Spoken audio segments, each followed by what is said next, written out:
Hello दोस्तों, इस जून से अगर किसी भी सोलर प्रोजेक्ट को इंडिया की एनर्जी पॉलिसी के हिसाब से चलना है तो उन्हें इंडिया में बने सेल्स ही यूज करने होंगे। सिर्फ इंडिया में असेंबल किए हुए सेल्स नहीं जो अभी तक जरूरी थे, बल्कि ऐसे सेल्स जो इंडिया में ही फैब्रिकेट किए गए हों। प्रॉब्लम यह है कि ऐसे सेल्स के नंबर इंडिया में बहुत कम है। मिड 2025 तक इंडिया के पास ऑन पेपर लगभग 27 टू 29 गीगावाट की domestic solar cell manufacturing capacity थी, लेकिन मैन्युफैक्चरर्स असलियत में जो प्रोड्यूस और शिप कर पा रहे हैं उसका अंदाजा सिर्फ 11 टू 13 गीगावाट के बीच लगाया गया है। इंडिया को 2030 तक अपने 280 गीगावाट के टारगेट तक पहुंचने के लिए हर साल लगभग 29 गीगावाट सोलर इंस्टॉल करने की जरूरत है, और अभी तक हमने टोटल लगभग 143.6 गीगावाट इंस्टॉल किया है। पिछले साल देश ने 23.83 गीगावाट ऐड किया, जो एक रिकॉर्ड पेस है, फिर भी ये अगले 5 सालों की जरूरत से कम है। ये नया मैंडेट एक पुरानी कहानी का सबसे नया चैप्टर है। पिछले 15 सालों से इंडिया इसी फंडामेंटल प्रॉब्लम से जूझ रहा है। एक तरफ हम अपना खुद का सोलर इंडस्ट्रियल बेस चाहते हैं जो दूसरे देशों से इंपोर्ट्स ना करे और इंपोर्ट्स पे कम डिपेंडेंट हो, लेकिन दूसरी तरफ इंपोर्ट पर स्ट्रिक्टनेस सोलर प्रोजेक्ट्स को बहुत महंगा बना सकता है। एक्चुअली इंडस्ट्री के कई लोगों को इस बात की चिंता है कि नए रूल्स से सोलर सेल्स शॉर्टेज हो जाएगी और सोलर प्रोजेक्ट्स बीच में ही अटक जाएंगे। देश ने अलग अलग समय पर अलग अलग सेक्टर्स के लिए इस सवाल का अलग अलग तरीकों से जवाब दिया है।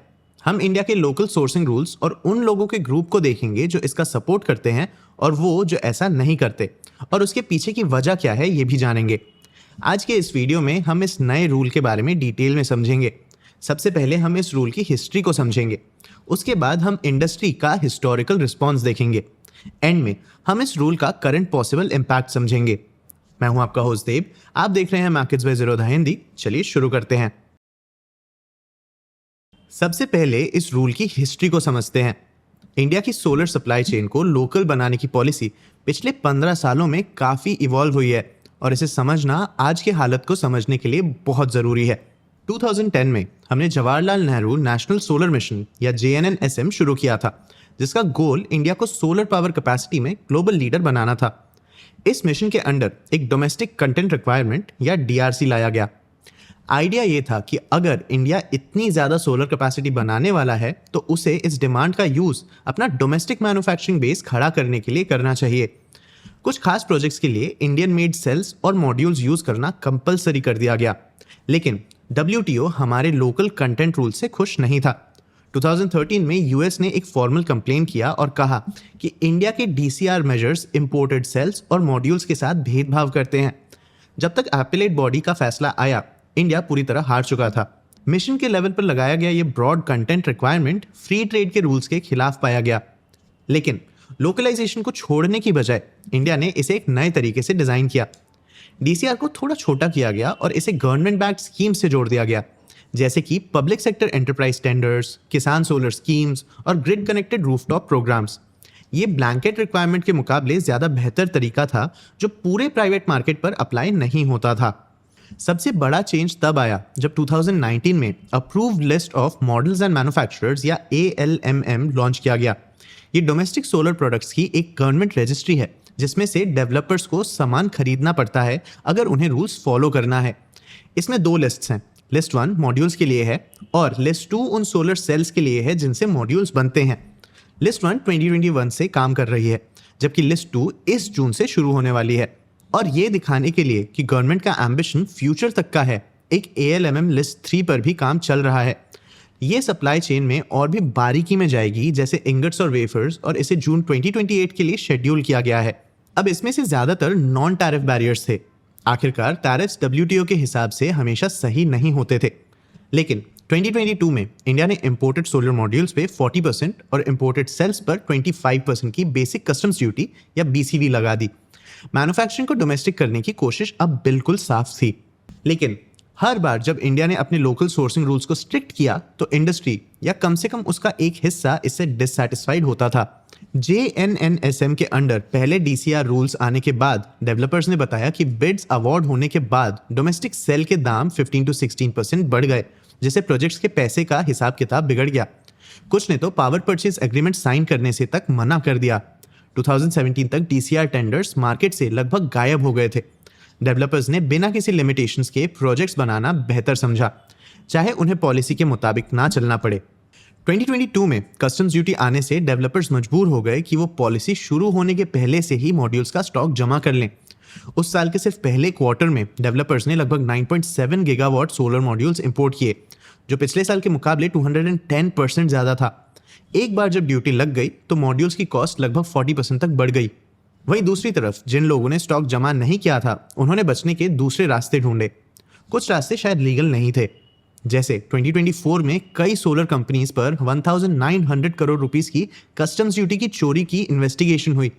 इसके अलावा लॉ के मुताबिक डेवलपर्स एक प्रेफरेंशियल 5% इंपोर्ट ड्यूटी स्कीम का फायदा उठा सकते थे, जो BCD से काफी कम होता। लेकिन शायद गवर्नमेंट को इसका अंदाजा पहले ही लग गया था और चुपचाप से उस क्लॉज को हटा दिया गया।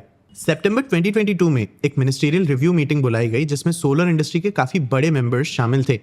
इस मीटिंग की बातें काफी साफ थी। इंडस्ट्री के लोगों ने कहा कि ALMM और BCD के एक साथ आने से सोलर इंस्टॉलेशंस की स्पीड कम हो गई है और डोमेस्टिक सप्लाई और डिमांड के मिसमैच से प्रॉब्लम्स आ रही हैं। साथ ही उन्होंने ये भी कहा कि कुछ मैन्युफैक्चरर्स इस प्रोटेक्शन का फायदा उठाकर प्राइसेस बढ़ा रहे हैं। गवर्नमेंट का रिस्पॉन्स देखने लायक था। मार्च 2023 में मिनिस्ट्री ने ALMM को एक साल पोस्टपोन कर दिया। ये एक तरह से ये मानना था कि डोमेस्टिक सप्लाई उतनी नहीं थी जितनी पॉलिसी चाहती थी, और ऐसे में रूल्स जबरदस्ती लागू करने से इंस्टॉलेशन पाइपलाइन को नुकसान पहुंचता। लेकिन इस बहस की दूसरी तरफ मैन्युफैक्चरर्स थे जो डेवलपर्स के अगेंस्ट थे।